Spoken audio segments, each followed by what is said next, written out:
PSD EdTech Coaches Podcast, Season 3, Episode 4, our finale, our origin stories.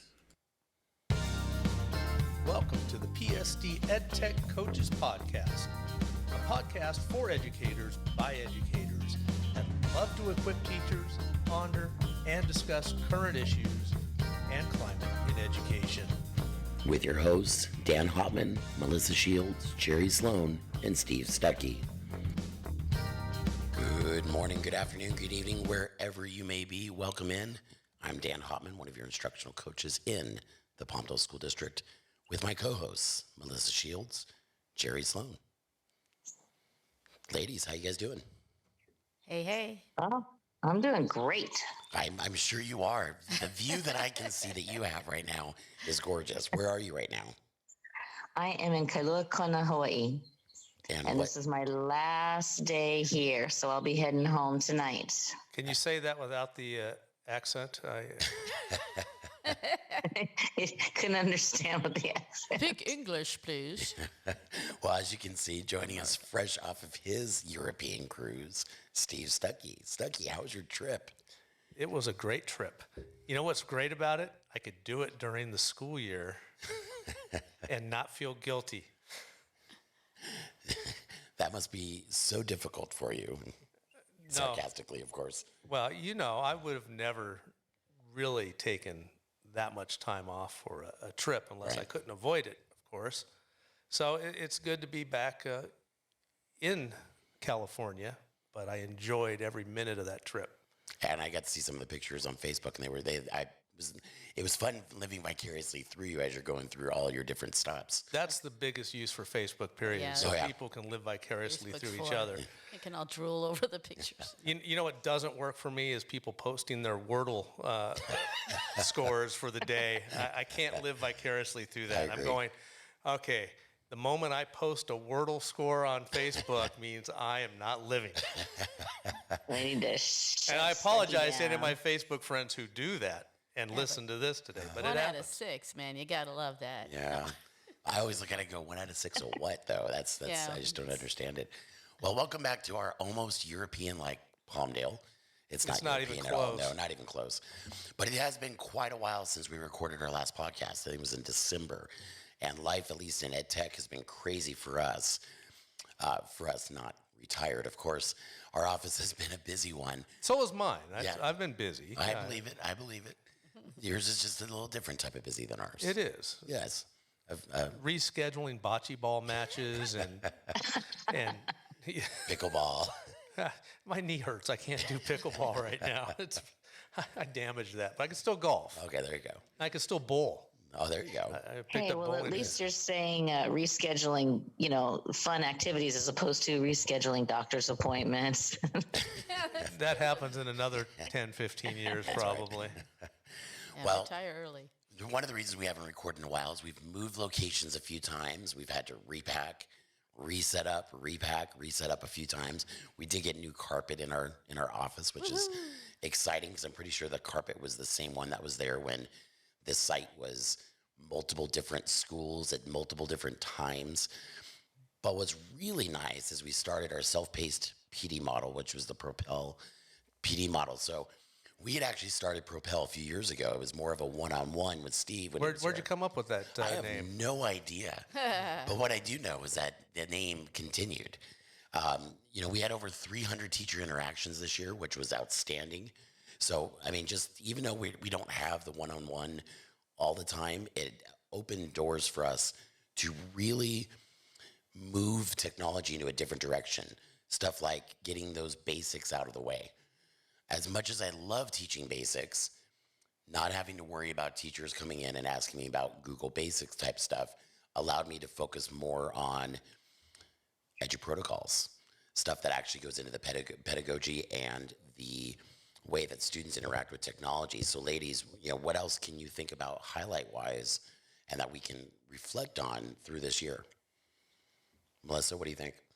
Well, one thing that I thought was very interesting, when we were planning the PD is we thought, well, we're probably going to see a lot of the same people that we would see at Tech Tuesdays. And that was not, with a couple of exceptions, that was not the case at all.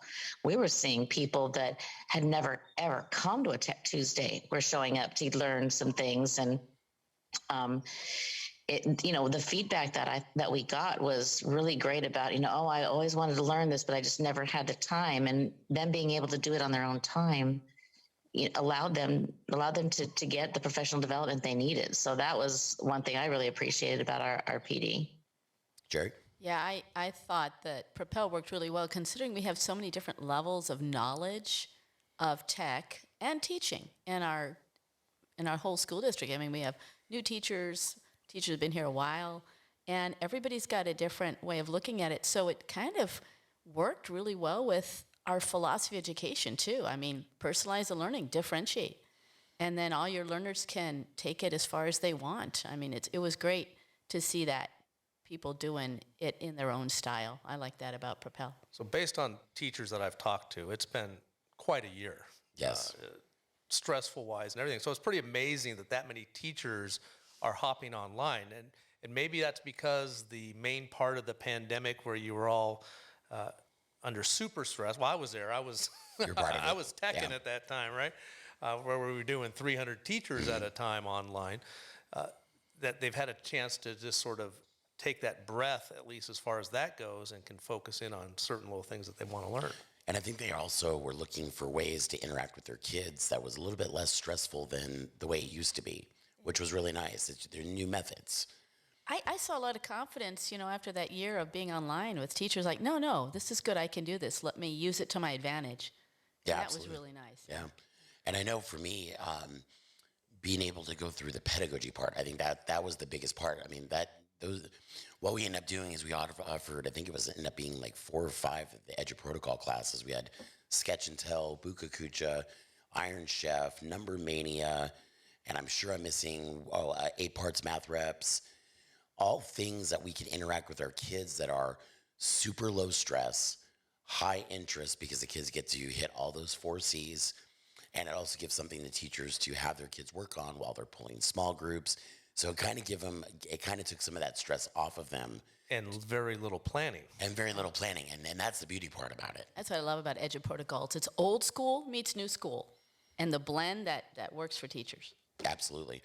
And, with Steve, you and I over the last 17 years, even now, we've always reflected on our year in teaching and what we wanted, what worked, what didn't, what we want to try the next year. But this will be the first year you get to reflect on retirement. So, and I know that's going to be, you're still kind of getting used to that, but what does that look like now when you go and you reflect on your year before and what you want to look at in the future? Well, I'm hoping for anybody who does retire that they don't sit around. Because, in your mind, that's what you think people do once they retire. But our retirement's been a different kind of busy. It's not a stress busy. I don't have to be at a certain place at a certain time necessarily, unless it's, some kind of competition that we're doing, or I have a tea time, one of those kind of things. But it does take a little getting used to while you find your footing when you retire. It's like, what is today going to look like? And we're probably still feeling that out a little bit. But you start getting into, routines just like you do with work. 34 years of teaching and walking away from that, it's going to take some getting used to, for sure. But I bet teachers are better at it than some people because we have summers to practice. I don't know. Well, I see a lot of teachers that end up coming back and they end up volunteering time in the school, which, I mean, don't get me wrong. I admire them for that part of it. Their love of the kids, their love of the camaraderie with their teachers. But at some point, you need to start thinking about yourself and really how you want to live out the rest of your life. And, I think a lot of times putting yourself back in that same situation just doesn't sound like fun. Yeah, I don't miss retiring at all. You mentioned the camaraderie. That is something that is way different because you had 34 years of different families, whatever school you worked at. So you're making new friends again and trying to fit in where it's brand new. I mean, if we had stayed in Palmdale, it'd be a different story than if we hadn't moved. But I loved seeing people learn, kids, teachers. When I was doing the last 6 years as a tech, it was just great. I loved some of the challenges but I don't miss the challenges. Right. If that makes any sense. It does. I loved coming to work, and I love working problems when they were in front of me, but I don't miss working the problems. Right. Yeah. I guess. So you mentioned lists, because that was the big thing during state testing. Right. Did they have state testing this year? They did. Okay. In fact, they have a couple more days left. He's not sure. I would sit there and I would make lists of things that I felt were accomplished. I would look back on the year before's list, and I would make a list of what I would like to accomplish for the next year. I haven't made any lists regarding retirement. I probably should, because I think of something and 20 minutes later, I forgot what I was thinking about. And what is that I wanted to accomplish? And, what do I want to do in the next year? That'd probably be something worthwhile. Wouldn't be a bad idea. And you always reflect on the year that's completed. So how do you reflect on this last year? I just reflect on it every day. I wake up with a cup of coffee and go, "Oh, isn't this great?" and I really listening to stories of teachers, not only here. I'm part of a small group in Temecula area, and one of the persons in the group is a teacher, so I get to hear what it's all about. And of course, she gets a semi-sympathetic ear from me because I'm not there anymore. Of course. Yeah, But you also still understand what she's going through. And Oh, absolutely. Yeah, And and I have a daughter who's a teacher, so we get to hear that. And I love having the opportunity to come up here and blab on a microphone, because that's just an excuse to go hang out with my granddaughter. there you go. Yeah. What else happened this year? I think there was another big thing that happened this year. Finally married off our son. That was a big deal. Well, it's a big deal too, because a lot of Palmdale School District teachers that are still teaching had Chris going through their classrooms. Absolutely. Yeah. So, no, it was a busy year. Yeah. No doubt. It went by faster than I would have ever expected. Yeah, no kidding. And I think we can say that as well. I think we were reflecting, I think before Melissa decided to jump on a plane and hop over to Hawaii, we're talking about just how quickly this year has gone. And that kind of made me reflect a little bit about what got me here. I mean, I'm going to be entering my 8th year as a technology coach. I can still remember the phone call from Chad Gray saying, "Hey, you want this job?" And so 8 years? Oh no, this is the end of the this is 7th. the end of the 7th. So I'll be going into my 8th year as a tech coach. And Steve and I were the OG tech coaches, or the OG coaches. We were the first two hired. Department too. Yeah. EdTech department. Yeah, and so we're the first coaches to be hired in the district. In fact, the office that Jody Radford's in right now was our office for a few months before we got put in the very back part of Palmdale School District's We've district been office. moved to every corner We really of have. Palmdale School We District. really have. I think the only place we haven't gone is as far as Shadow Hills. I think that's about as the distance we need Man, to go. don't say stuff like that out loud. I Yeah, know, that's I true. know. To jinx it, man. We were I saying, don't want to pack up anymore for just a couple of. We've packed up 4 times Yeah. this year alone. yeah, Holy moly! yeah. You still have to unpack when you get back too. Yeah, in But more yeah. ways than one. Well, and we were kind of joking around. We're going to get this really nice carpet, and then they're going to come into us on, the last day of school and say, "Hey, so we were thinking you guys might be better off in this place," and it's going to be, the hobo hut at the district office or something like that. It's probably going to happen. Keeps us I slim, was just going though. to say that. Yeah, Yeah, we don't need as much paperwork as we ever did because we are online. that's true. That's true. We haven't packed up although Melissa did pack up a whole lot of books. If anybody from the district actually listens to our podcast, I'm putting money on that the hobo hut is still unoccupied. I'm sure it is. Oh, no. I haven't been over there. Maybe we'll have to do that one of these before we leave. Is check that out. But it made me think, how did I get back here? And, Steve and I, our stories are sort of tangled together because we worked together for so long. So, how did we get here? Well, my whole tech story started with the abacus. Because there I'm you a go. lot older than you with the dinosaurs. Drop the tablet, did you, Moses? That's right. But Yeah. it's funny because I would assume, and maybe you can remember better than I can, that when we first met at Mesquite Elementary School, that I was somewhere along the line goofing around with some technology. Yeah, I think you had either you had just gotten or you had gotten a year or two before you had gotten that grant for the computer that you had in your room for video. Video production. Yeah. Which, I guess that's where my tech story starts, is that I always liked that visual art stuff, photography. I love cameras, but when the digital camera came, that revolutionized what you do.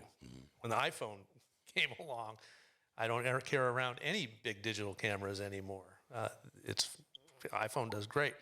But yeah, it started with that and with video and working things like that, which I learned a little bit and got excited about when I was taking my master's courses through Fresno Pacific University. One of the classes we took was dealing with video in school and education, how to use it for storytelling. And for me, because I came in fact, I can still remember when I met Steve. Steve was on his way to New York for a baseball tournament over at Cooperstown with Chris. And so he was literally leaving like that afternoon or that next day, something like that. And so in just that first conversation, I knew that I was going to be in the right spot because we were talking about the technology. In fact, I was trying to figure out what the scanner was that was on the desk, and come to find out it was for accelerated math, the old math scan cards. And so that when I knew what he was talking about, I knew, okay, for me, I'm in a good spot tech-wise. And my first big piece of tech was I was able to buy a laptop. It was the first tablet laptop that spun around and I could write on it. And it seemed like from there, it was like, all of a sudden, it was like the horses were released. We started getting the instant responders from Renaissance and from all those different companies. Well, I think we also had the very first, they weren't smart boards, but interactive whiteboards in the district. Yeah. Somehow we talked somebody into letting us do that. And they still had those for the longest time. They did. And they did not hold up well. No, they really didn't. And that, for us, that was like, I mean, it was, I think that, and I can still even remember when we went from, we got the first upgrade of Aries, and they had come to us and said, hey, we need you guys to help out with Aries and Gradebook. And now we're going online with Gradebook. And we started getting, and I think Steve was already known for a lot of this stuff, but for me, kind of riding that coattails and really getting in with Jim Smith over in the tech office, and Judy Hall with our assistant superintendent of ed services. I'll go back even further, because now that we're talking, memories start coming back. And I worked at Tumbleweed Elementary, principal at the time, now deceased Fred Strasberg, really was kind of visionary with this whole technology and internet. We had a lab that was set up, but it was the internet part. And he would take us out on, myself, another teacher or two, out on field trips to different schools and districts that were already connecting up. It's funny that I'm talking about, we're connecting to the internet. That's right. Because it didn't exist when I started teaching. And he held the very first net day, I think that's what it was called, to wire up Tumbleweed Elementary School. Jim Smith has a picture of him at that net day. Of course, now it's, how many years ago, and there's little young Jim Smith helping out with net day. But yeah, I think, and even going with Gary Whittison doing with the big satellite, and you guys doing the hands-on science as well. Well, when Gary left Tumbleweed to go work for LACO, he left it was a Macintosh computer. Mm-hmm. He also left the satellite dish and the connection, and I took that classroom. And boy, that was just a playground for me. It really was. I like the fact that you guys are both, you weren't just tech forward, like, oh, the new latest and greatest tech toy. You were student learning and hands-on and discovery and curiosity. The one thing that we always made sure of, it wasn't, and you've heard both of us say this over the years, it wasn't tech for tech's sake. It was always, how can we better present our lessons to our kids to make it more effective? Learning first, Yeah, it was always learning first. And it probably accelerated even more once we got over to Tumbleweed and Diana and Artie started buying the testing laptops. And then we hijacked them. We literally hijacked them. Our principal at the time said, no, they are for testing only. Steve and I, and for the most part, for over the years, Steve and I are rule followers. We really are. And Steve even says this, it may seem like we're not, but really that's, if it's best for kids, that's what we'll do. But I remember calling Diana and Artie, and the two of us were like, these laptops are sitting here. What is their purpose? And she said, for kids to use. That's all we needed. And of course, I had a master key, so I was able to go in every morning and pull the laptops out, put them in our room, and then we would roll them back at the end of the day. But that's where it started. Well, with the eventually we kids. just quit rolling them back. That's true. They end up staying there. We're like, you know what? No one cares. We're No, leaving them in no, the room. yeah. At that point, everyone knows. It But wasn't you know, what's secret. funny is a lot of the protocols that we talked about during Chromebook Academies, we actually thought about and did in our own classrooms with those laptops. Yeah. Because you had to find a way. What do? The first time you say, go get a Chromebook and 30 kids, or not Chromebook, but a computer, 30 kids get up and crash it, you go, I better come up with some protocols for this. But I like how you learn it that way. It's like, uh-oh, that didn't work well. That's the best learning for me.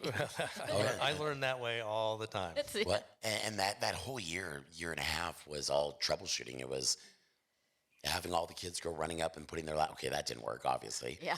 All right, so let's do it one table at a time. All right, that works, all right. But there's a whole bunch that didn't get plugged in.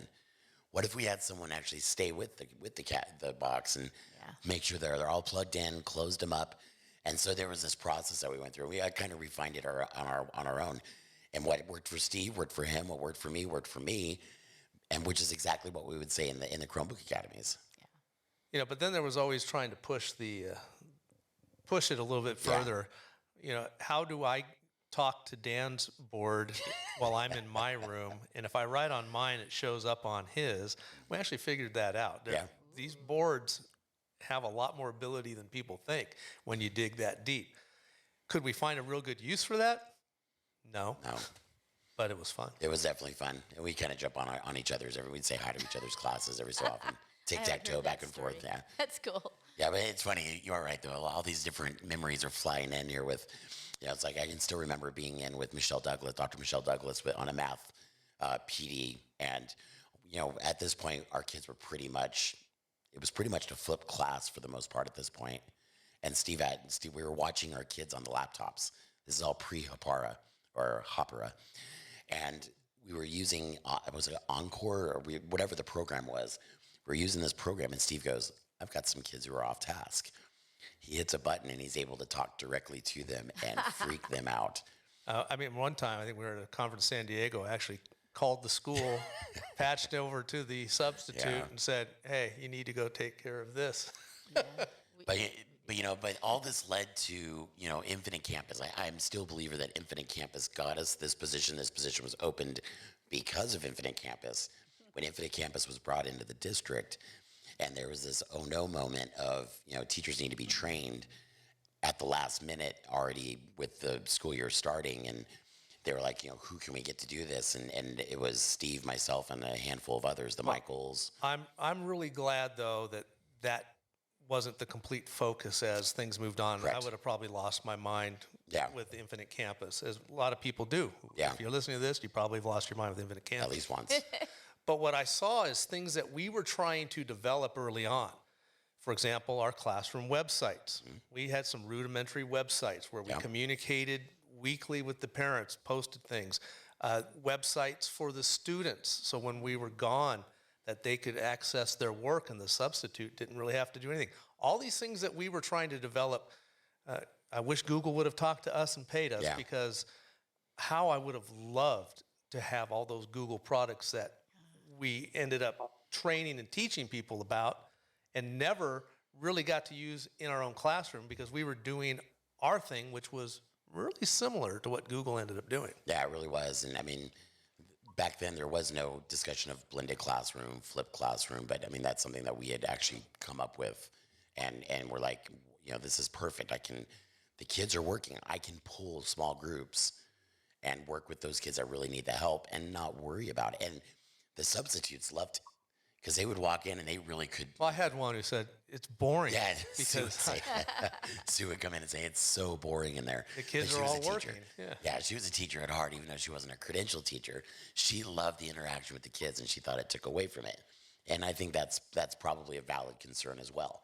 However, it made most of our subs' lives very easy, because they could walk in and just not, they just basically monitor. I think what's developed in the last 6 years, 7 years now, with all those products, Google Classroom.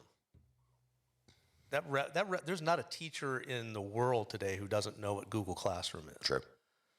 The Google websites, sites, amazingly easy compared to what we tried to do and had to figure code out, things like that. Yeah. the other products that just work seamlessly. Even with Microsoft being able to dump and convert now. Yeah. So I don't have to worry about if, the golf club president sends out an Excel sheet about something that I can't view it anymore because I don't have a Microsoft account because I no longer work for the school district, that I can convert it and see it and interact with it. Yeah, no, that's very true. I mean, just the idea of Google Drive and being able to auto save and not have the kids come up to us. I know I saved it. I can't find it though. I don't know where it is. That alleviated that completely. But all that being said, I mean, all these different experiences led into, especially the Infinite Campus one, because I think that's what woke up our district's eyes to how much of a lack of understanding of technology there was in our district, and that opened up the door for Steve and I. And sitting in our interviews with Giselle Fullwood and Judy Hall, and of course all the people that are really no longer here anymore. Yeah, I think the district saw technology as something, and then it became important. Yeah, And then when COVID hit, it became really, really, really important. oh yeah. Well, you and I had a great view of how far behind Palmdale School District was when we went to Q for the first time. So Steve and we go to Q, and they used to have, they don't have it as much anymore. They have a student showcase. Q conference. Yeah, the Q conference. And so we're walking the student showcase, and there's these kids that are like just aching for adults to come talk to them. And this little fourth grader comes up and she looks Steve and I, she says, "Do you want to see the website I created?" Absolutely. And it was, And for the next 20 minutes, you couldn't get her to stop. yeah, she kept going and going and going. And we both sat down and we're like, oh, we are so far behind. And so I look at that point, and then I look at today, having well over 10,000 Chromebooks in the district, having 3 tech coaches, having iPads, TK, K1, and now next year going K1 with Chromebooks. I know that was a revelation for us.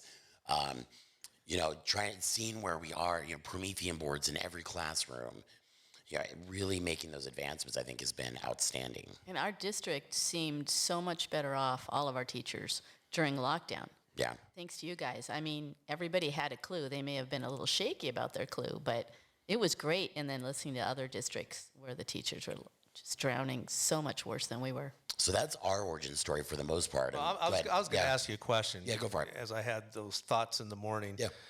Was you're far more a digital native, obviously, than myself or Jerry. Yeah. Being the youngest one or even Melissa, yeah. because we're the old people in the group. Not Melissa. When did technology start getting used by you as a kid? That's a great question. Actually, for me, it actually started in school. Elementary school? Elementary school. Wow. So my teacher got a grant for the old Apple IIe's, and these were used Apple IIe's. So by this point, Apple IIe's had already been in the classroom, and I guess what I would assume was it was a different cadre, and so that computer come over, and it was a coding. The idea was to code, and so for me, I picked up very rudimentary coding very easily. It was a very step by step, and so I created a horse racing contest for my class. And it was supposed to be random. So whichever table group had the horse that won, they could go to recess first. How it was that my table group always won, I don't know. But for me, technology for me has never been where I go to with everything. I mean, yeah, I think I grew up with it a lot more than you guys did. Well, it was more available for me then. I had black and white TV. Yeah. Well, I remember when my mom and dad got the first remote for their TV, and when they bought their first TV with the remote, and it was like that was a big deal. I was the first remote for my parents. So was I. But for me, and I can remember in high school building my first computer, and then after high school going in and getting I got trained to build computers, and so for me, that was fine, but it just wasn't fulfilling. It was. What I enjoyed was people using the computer. That's what I enjoyed more than anything. And so when I decided to become a teacher, for me, it just became more natural that why aren't kids using computers more often? And to have Jamie Hegre at Mesquite and really pushing the use of computer labs and not saying it's my computer lab, I'll teach what I want, and assisting us and making sure we're supported in there. Everything's updated. All the programs we need is available, and supporting the idea of a computer lab and supporting the education in the classroom, I think really is what clicked for me. When you talk about those computer labs, and a lot of that was set programs Yeah. that we put kids on, Right. as opposed to the way things have developed now is where the kids are being the creators and are using it in a much different way. Yeah. They're not just consuming True. technology, they are creating with technology. And Yeah, I think that's that's huge. true. Yeah. Well, I see you guys being, dedicated to learning, and I know that's the difference for me. I don't want kids sitting around in a computer lab. I want to interact with them. I want to see them doing something that I know is like good thinking, deep thinking. It just otherwise it feels like downtime. Which is probably wasting time. why I'm glad that for the most part computer labs are gone and now they're the maker spaces for the most part. But as long as the maker spaces don't turn into, okay, today's maker space day, we need to make sure from 10:15 to 10:45 we're in the maker space. It's almost like library time.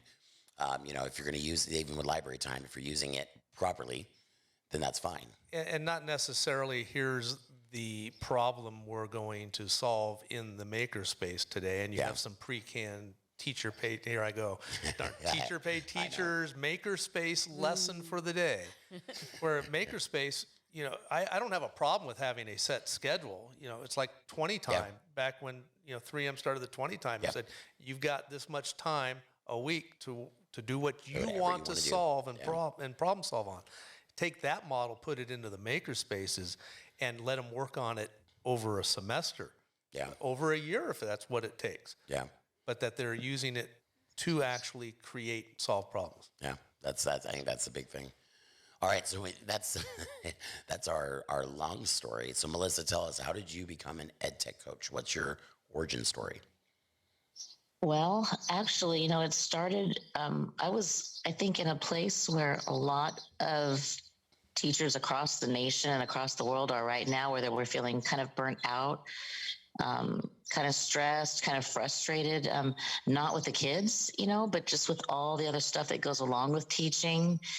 And I thought, I need to do something different. I can't do this anymore, because I always said the day I stop loving my job, I need to start doing something else.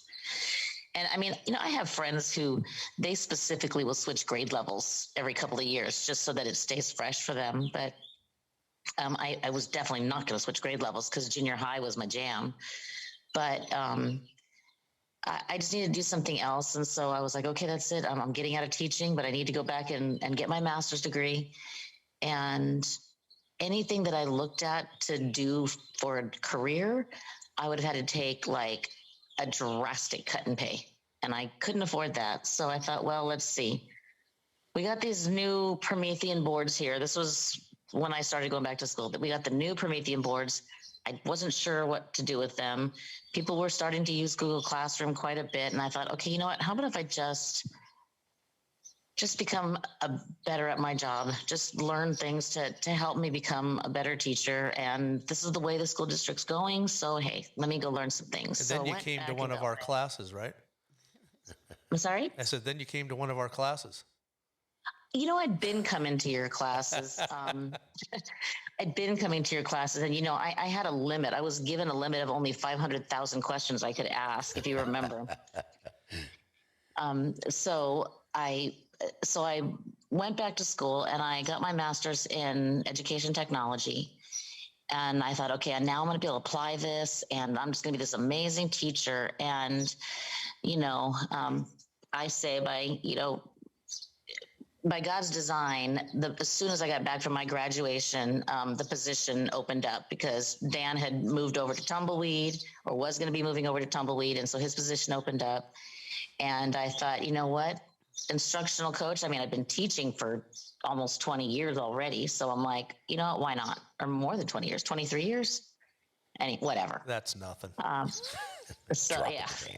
So I said, why not? And applied for the job and got it. And you know what? I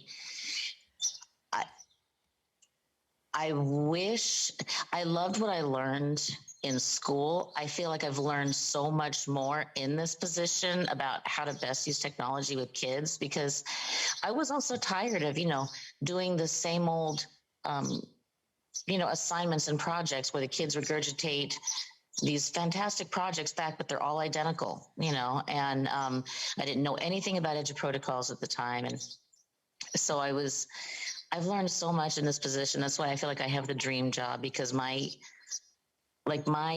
even growing up, I wanted to win the lotto so I could go to school the rest of my life and I could learn the rest of my life. And now I feel like I have won the lotto, because I do get to learn. Like in my job, I learn all the time. And I'm in teaching teachers and helping them learn. They're seeing their kids learn. They're seeing creative things. And so it's like, I really do have the dream job, because I love learning so much, and I love figuring out things. And whenever we get the new technology, I've also changed in that I used to be the one where y'all would go try out the new thing. You would figure out what works and what doesn't. And then I'd learn from your mistakes, and then I'd go and apply that. And now I've been a little bit more, when I have teachers that say, well, what will happen if I do this? I'm like, I don't know, press the button and let's see. What if I mess it up? What if you do? Then we'll figure it out. And so I've grown in that way too. So I absolutely love my job. And I think you hit on a good point, is that, the kids aren't afraid to hit buttons. Why are we? Well, Right, we used exactly. to delete things and crash computers, but that was a very long time ago. But that's even back then, though. That's why we had text. Their job is true. to fix it. Our job is to crash it. Their job is to fix That's it. what Steve would always say. Yeah.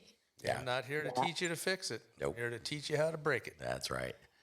That's right. Another thing too, I just want to point this out, because, this is why we were trying to figure out a better way to market ourselves, because I had no idea what you and Steve did. So when the one time, I think I think I had a problem, and I emailed one of you, and you're like, well, we'll just come to your classroom. We can do this. And I'm like, you can come to my classroom? Oh yeah, we can work with you. You can work with me? What? And I was like, I just thought you guys were like consultants that, I was afraid to call on you too much. We You might did charge not my get school. paid consultant pay. No. I know. Yes, I know this. But that's, in my mind, I had no idea like what you guys did. And I had no idea that I could collaborate with you and you guys could work with me, because a lot of times being, in our middle schools, now they're more departmentalized. But before, it was like everybody taught, science and math and so I didn't really have a team to collaborate with, because they were always having to go to the math meetings, or, so I was on my own a lot. And I didn't, or we didn't have common preps with the other science teachers. So I didn't have people to collaborate with. And it would have been really great to know that I could call you guys and you'd come in on my prep. And of course, I didn't realize this until like my last year in the classroom, but had I known, but whenever we had new technology, before you guys were even doing your job, before you were even EdTech coaches, they would say, here's the new technology, come to a training. Oh, okay. I'd show up and they'd say, this is how you plug it in. This is how you turn it on. This is, here's the remote. Okay, thanks. Have a nice day. And I'm like, okay, that's not working for me. I didn't have somebody there to show me how to use things or why I would use. And when you're stuck using it, you're like, what was that again? Right? Yeah. And then why would I use it? Do I use it all the time? Do I, how many days a week? I wanted those numbers. How many days a week should I do it for? How long? Is the principal going to put this in my review? Exactly. I think that's a really good point. Is just, you found something that sparked your career. Yes. Yeah. Spark. I so much want to talk about that one I know review. you do. It just it's burning me up right now. I am going to talk about it. So you bring about that. So Steve and I both, when we were at Tumbleweed, we had an admin that rated us on our yearly eval as excellent in everything except for technology. You got to be kidding me. You could have That knocked was me even down. possible. You could have knocked me down on 10 other places, but not with technology. I've never argued any of my evaluations Agreed. before, and I made that appointment. I said, this is ridiculous. Yeah. Yeah, it was It was both of What us. was the Opposite land. reasoning? I think There's some hidden meanings. We're not going to talk about Yeah. it on air. Yeah, I would agree with that. But it was interesting because we had just gotten smart boards, the actual smart boards for the school, and we were training our staff on how to use these. We were training our smart boards. staff better than the smart Yeah, that's board right. people who came to train our staff could. To hear about this later. Yeah, no, the smart board trainer showed up, and this guy was and he was a nice guy, but you could tell he just was not prepped for a staff as large as ours or prepped to teach that day. He ended up leaving his keys and his flash drive at the school, and all the teachers were just confused out of their minds. And Giselle, who was the principal at the time, said, "Can you guys split off the groups and teach smart boards?" And we're like, "Absolutely." And then that ended up getting us jobs over at Yucca with Pam Egbert for a while, doing the same thing with her staff. So her and Giselle worked it out that we could, leave our kids with the rest of our team for like the last 20 minutes so we could hightail it over to Yucca and teach them. So yeah, it's, here's the thing, and I'll let Jerry go through hers here in a second. It's none of this, Steve and I ever looked for opportunities to go into something like this. They just sort of fell in our lap. Like we just naturally wanted to keep pushing forward because we knew it was best for kids. Well, yeah, my master's degree was in school libraries and informational technology. So there was a tech component to it, and I never used that master's degree really. But some of the things I learned by hanging around some of the smartest people I've ever known wore off, and that kept me going towards the technology. And I think deep down, without ever verbalizing it, I knew technology was always going to keep improving. Yeah. I went to the Macworld conference with an old friend year after year after year. Other than 1 year when I should have bought Apple stock when it was in the tank at about $1 a share, and I'm going, why would I buy stock now? They're going out of business. We saw all the new stuff every year, and we saw how things were developing every year. And technology was always moving forward. Yeah. It never stopped. Very true. Jerry. Well, I don't come at it from a tech perspective, interestingly. My brother liked tech, and I was like, you go and enjoy. And I just like, nah, I'm outside enjoying nature. But I did get into teaching because I saw a movement. I'm a second career person. I saw a movement away from critical thinking in my community and into rote memorization. I thought, well, that's not good. So I got into teaching, and after attending Chapman University and joining the IB program, my philosophies were reinforced. Kids should understand the learning and own it.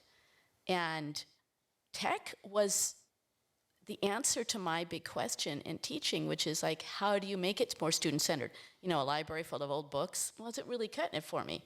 So how do I let kids kind of own that learning and learn what they want to learn and what's important to them, as well as, the content, and drive their thinking?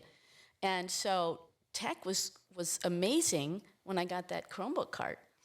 And you guys, said, yeah, this is how you use it. And I'm like, yeah, this is working for me. So I'm trying to remember, did you come to a Chromebook Academy? Yeah, it was like number 4, Oh, okay. 5. Wow.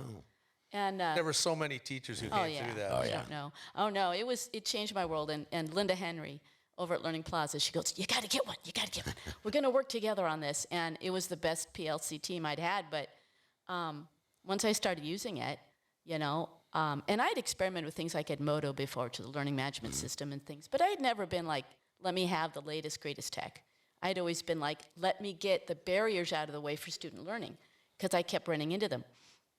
And then I get the Chromebook cart, and I discovered Google Workspace, and I think I took a class. I needed some university credits, so I took an online class from USD or whatever on how to use Chromebooks in the classroom, and I was off and running. So then I'm changing grade levels a lot, which I always did because I couldn't say no to principals. Don't ask me why. And so I ended up at another grade level, and I was told I couldn't have a Chromebook cart You're going to take us out to lunch today, right? because you guys started me. No, because you can't say no. Because I can't say no. I'm learning. I'm old, but I'm learning. Dan had that one. That's right. I get it. Well, maybe we can go to lunch. I don't know. But yeah, it was when I was told I couldn't have a Chromebook cart in a brand new grade level, and I was, excuse me, what? A few weeks into the year, I was so mad. I sat down at my desk. It was lunchtime, and I clicked on an email, and it was for this job. I wasn't even sure what it was. I clicked on it, and I'm like, oh, I'm just going to get out and get myself a Starbucks. Next thing you know, I'm loving this. This is the best thing. And it just goes with my whole, philosophy that it should be about students. It should be about learning and critical thinking. Don't stand in their way. Get out of their way. But I want them to think hard and deep and clear and all the 4 C's, right? So anyway, that's my, philosophy. Don't teach to students, teach with them, which I heard from another EdTech person, and I love that. So EdTech makes it possible. Yeah. The point of all these stories isn't to sit here and just brag about how we got these great jobs, and we love these jobs. We really do, and it really is the best job because we get to interact not only with kids, but we get to interact with the adults as well. That was my favorite part, by the way. Yes, I was completely actually agree. when someone said, "Hey, I said I can teach this, Yep. and you can watch me teach it to your kids." Yeah. And then they get to see their kids fully engaged, and they go, "Oh, there's something to this." Yeah, exactly, and that's something we do is do demo lessons as for sure. But the main point is that all 4 of us came from very different backgrounds, different experiences, different places in our careers, Different decades. sometimes. But the common thread is that we were willing to be open-minded about change and dig in and learn something new, and we still do. Even though I know Steve jokes about not learning, I know he's learning like pickleball How and to bocce golf ball better. and how to golf better. We are lifelong learners. That's what we're called to be as teachers, and we need to make sure that we're transferring that over to our students. And the best way to do that is to be great examples for them and to show that our minds are not closed to new things like technology.